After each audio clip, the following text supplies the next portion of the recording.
Aujourd'hui, on va parler d'un sujet très sérieux et important, c'est l'addiction aux paris sportifs. Il est crucial de parler de l'addiction dans les paris sportifs parce que il faut à tout prix aider ceux qui pourraient être en difficulté et il y en a beaucoup plus qu'on croit et il y a différents types d'addictions.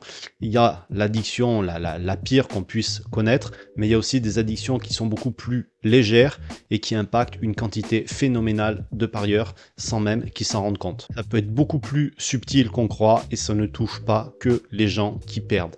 Ça touche aussi des parieurs qui gagnent de l'argent. Et ça n'a pas que des impacts financiers. C'est ce dont on va parler dans cette vidéo. Donc reste bien jusqu'à la fin parce que peut-être que toi aussi tu as une addiction aux paris sportifs, mais tu t'en es pas encore rendu compte. Juste avant qu'on voit tout ça, pense à t'abonner à la chaîne si ce n'est pas déjà fait. Activer la petite cloche pour recevoir une alerte chaque fois que tu auras une nouvelle vidéo publiée.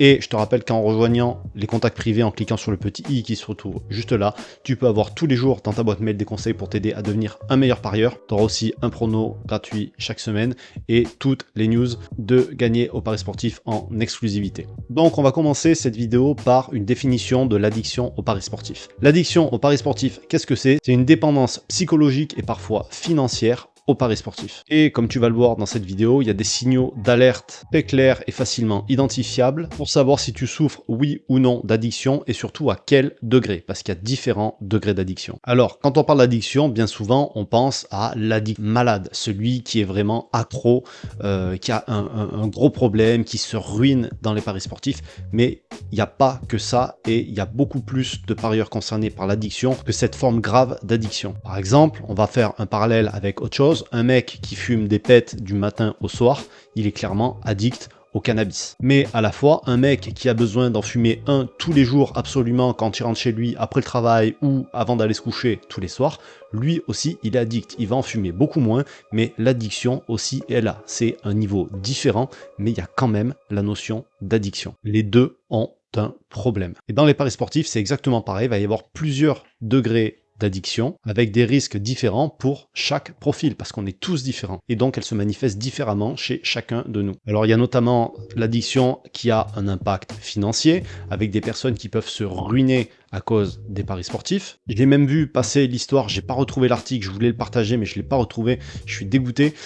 L'histoire de deux mecs qui étaient devenus tellement addicts aux paris sportifs qu'ils ont séquestré une mamie chez elle, ils lui ont piqué sa carte bleue, ils ont fait des retraits pendant plusieurs jours pour aller faire des paris, ils ont misé des sommes folles, ils l'ont traumatisé simplement parce qu'ils avaient envie de se refaire dans les paris, ils avaient perdu trop d'argent et ils ont essayé par ce moyen-là d'aller récupérer les pertes qu'ils avaient fait. Enfin, c'est complètement hallucinant, ils ont fini en prison, enfin bref, un truc de fou. L'addiction, ça peut vraiment pousser très loin, mais ça, c'est vraiment des cas extrêmes. Il y a aussi l'impact émotionnel, avec le stress que ça peut créer les paris sportifs, l'anxiété, la dépression, et il va y avoir aussi l'impact relationnel avec peut-être des tensions familiales qui peuvent se créer, un isolement, un renfermement sur soi, enfin voilà, des choses qui ne sont pas étrangères que tu as déjà entendues, mais voilà, sur tous ces impacts qu'il peut y avoir, il y a différents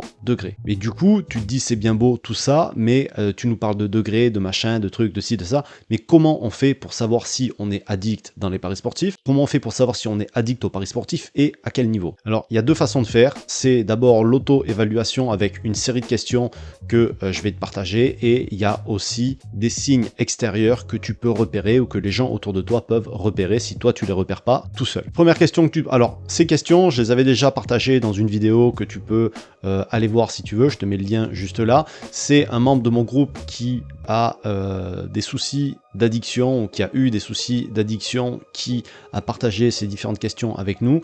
Il voulait partager ça et ça nous a permis à tous de nous rendre compte à quel point on était addict ou pas aux paris sportifs. Alors, la première question que tu peux te poser, c'est est-ce que tu ressens un vide les jours où tu ne paries pas ou à la fin de tes journées de paris? Et est-ce que ces jours-là, est-ce que dans ces moments-là, tu cherches à tout prix quelque chose sur quoi parier dans tes moments de creux au travail, pendant la journée, etc. etc. Ou est-ce que tu arrives à couper parfois à 100%? Question numéro 2. Est-ce que pendant ton temps libre, tu arrives à penser à autre chose que les paris sportifs? Ou est-ce que tu arrives à faire totalement la coupure? Question numéro 3. Est-ce que pendant un match sur lequel tu as parié, tu arrives à ne pas du tout regarder le résultat, ou est-ce que c'est plus fort que toi, tu es obligé de regarder si c'est pas diffusé par exemple sur ton téléphone, sur Flashcore, tout le temps obligé de regarder là où ça en est pendant le match, ou est-ce que tu arrives simplement à regarder le résultat une fois que c'est fini. Question numéro 4. Est-ce que pendant des activités qui n'ont absolument rien à voir avec les paris sportifs, quand tu es en sortie par exemple, quand tu es au travail, tu as l'impression de passer à côté de certaines opportunités où tu penses à tes paris en cours, tu peux pas regarder le résultat, ça te stresse de pas savoir, et du coup ça t'empêche de profiter à 100% ou d'être efficace à 100% dans ce que tu es en train de faire. Question numéro 5. Est-ce que les paris sportifs ont un impact dans tes relations, sur ton comportement? Est-ce que des fois tu es énervé après le résultat d'un pari? Est-ce que tu peux, enfin voilà, est-ce que ça crée des embrouilles chez toi? Est-ce que tu te renfermes? Est-ce que tu changes de comportement? Ou est-ce que même avec des gens qui n'en ont rien à faire de paris sportifs, tu ramènes toujours les paris sportifs sur le tapis, t'as envie d'en parler avec tout le monde, alors que les gens n'ont pas forcément quelque chose à faire? Ou même avec tes amis parieurs, est-ce que tu fais que parler de ça? Numéro 6, est-ce que tu as des périodes où tu sais couper complètement les paris sportifs, où tu sais ne pas en faire du tout, ne pas regarder ton téléphone, ne pas regarder les bookmakers, etc. etc. Est-ce que tu arrives à te faire des vrais week-ends de coupure, des vraies vacances où tu coupes complètement, ou même ne serait-ce qu'un jour par semaine où tu ne paries absolument pas? Question numéro 7, est-ce que tu as déjà raconté des mensonges à propos des paris sportifs? Est-ce que tu caches des choses aux gens? Est-ce que tu minimises des choses sur l'argent que tu perds, sur les mises que tu fais, etc., etc., parce que tu n'assumes pas, et peut-être parce que même tu te sens coupable, parce que tu sais très bien au fond de toi que tu fais des choses qui sont pas bien, parce que tu as dépassé les limites, et que le jugement des gens, tu le vivrais très mal. Question numéro 8. Est-ce que tu as du mal à contrôler tes émotions? Est-ce que tu as du mal à contrôler tes mises? Est-ce que tu essayes de te refaire régulièrement? Est-ce que tu tiltes régulièrement? Est-ce que tu prends des risques? Est-ce que parfois tu te fais peur avec les mises que tu fais? Ça, c'est peut-être que ça s'est bien fini, tu as réussi à récupérer ton argent, mais ça peut aussi être la situation inverse qui s'est produite, tu as aggravé la situation. Est-ce que tu augmentes tes mises vraiment régulièrement? Est-ce que tu augmentes ta fréquence de jeu avec le temps? Bref, tu l'as compris, à toutes ces questions, au plus tu vas avoir de réponses oui, au plus ton niveau d'addiction va être important. Au moins tu en auras, au moins ça le sera. Et si tu as 0 oui, franchement je te félicite, parce que c'est très rare, je crois pas qu'il y ait beaucoup de parieurs qui est que des non à ce questionnaire. Parce que c'est là, en fait, qu'il y a une prise de conscience, c'est qu'on se rend compte qu'on est tous légèrement addicts à ça. Parce qu'il y a l'adrénaline de gagner, il y a la recherche du gain, on a l'impression que ça peut être du gain facile, surtout au début quand on commence, et on peut y passer un temps considérable à essayer de chercher des stratégies, etc. On peut voir ça comme une passion, mais si on ne sait pas s'arrêter, il y a un petit peu d'addiction là-dedans. Le problème, c'est que je connais personne qui a eu 100% de non à ce questionnaire. Alors, on est tous un peu addicts, et c'est ça, il peut faire un petit peu peur, parce qu'on va pas vouloir se l'avouer, on va se dire oui, c'est une passion, nanani, nanana, mais on y a tous passé, à un moment donné, beaucoup trop de temps, ça a débordé sur nos relations, sur les moments qu'on passe, sur quelque chose. On a tous dit qu'on pouvait s'en passer, qu'on pouvait arrêter quand on voulait, etc. Mais c'est quelque chose qui revient parce que c'est entretenu par les publicités qu'on voit, par les gens autour de nous qui nous en parlent, etc. Et on a toujours un petit peu envie d'y revenir. Donc, il faut faire gaffe, tant que c'est une petite addiction, qu'elle est maîtrisée, il n'y a pas de problème, mais si ça dérive et que par rapport à ce questionnaire, il y a une tonne de oui, là il va falloir commencer à se poser les bonnes questions. Et alors, si jamais tu te retrouves dans ce cas-là, comment faire face à l'addiction? Comment réagir? Que faire pour sortir de ce cercle vicieux? Alors pour certains, la meilleure solution, ça va être d'arrêter complètement, même si c'est difficile, mais si c'est difficile à ce point, c'est que c'est maladif, et donc il va falloir se faire aider, il va peut-être falloir se faire exclure des sites de paris. Et la toute première étape, en fait, ça va être d'admettre qu'on a un problème. Parler à sa famille, à ses proches, c'est pas toujours facile. Il y a des gens, je connais même des parieurs qui ne disent pas à leur femme qui parient. Je connais même des tipsters qui sont tipsters depuis des années. Leur femme n'est pas au courant qu'ils sont tipsters. Ils font ça en cachette. Il y a un problème quand même. C'est que c'est pas assumé. C'est que même dans la vision des gens, les paris sportifs, c'est quelque chose de négatif. Alors imagine si en plus tu t'avoues que tu as une addiction par-dessus, ça peut être problématique. Et donc c'est pour ça que parfois, faut peut-être pas hésiter à aller parler à des professionnels qui, eux, ne nous jugeront pas. Il y a des numéros de téléphone sur tous les sites de paris français. Voilà, c'est des numéros de téléphone qu'on peut appeler gratuitement, on peut avoir de l'aide gratuitement, ou du soutien, enfin bref, voilà, quelqu'un au téléphone à qui parler de nos problèmes si on a vraiment une forte addiction, et si on veut s'en sortir, parce qu'il faut vouloir s'en sortir. On s'en sortira pas si on n'a pas envie.